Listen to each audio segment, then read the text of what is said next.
إذا كان الرجل إذا قال لأمه أف يدخل النار، إذا قال لأبيه أف يدخل النار. أمال لو قال صلاة واحدة في حياته على النبي قطعا يدخل الجنة، قطعا يدخل الجنة. وإن كنت من أهل النار يقول سمعت أن النبي صلى الله عليه وسلم يأتي يوم القيامة فيجد رجلا قد أخذه زبانية العذاب إلى النار، ما عندوش حاجة، جاي على الله، مفيش حاجة خالص، أبيض، الصفحة أبيض، حط على البتاع قاعد يحطه مفيش أي حاجة. الثانية الناحية الشمال ما شاء الله الخير كتير، ده ممكن يوزع على أهل الأرض يكفيهم، لكن اليمين مفيش حتى ورقة توحد ربنا.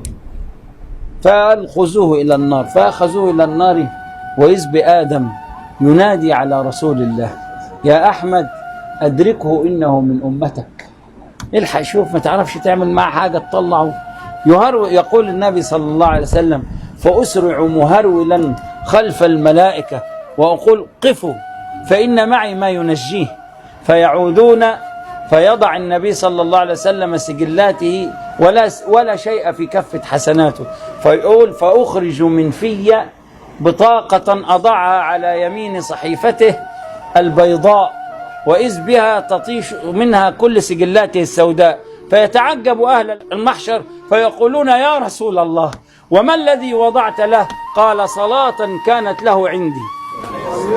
صلى عليها مرة خد بها براء.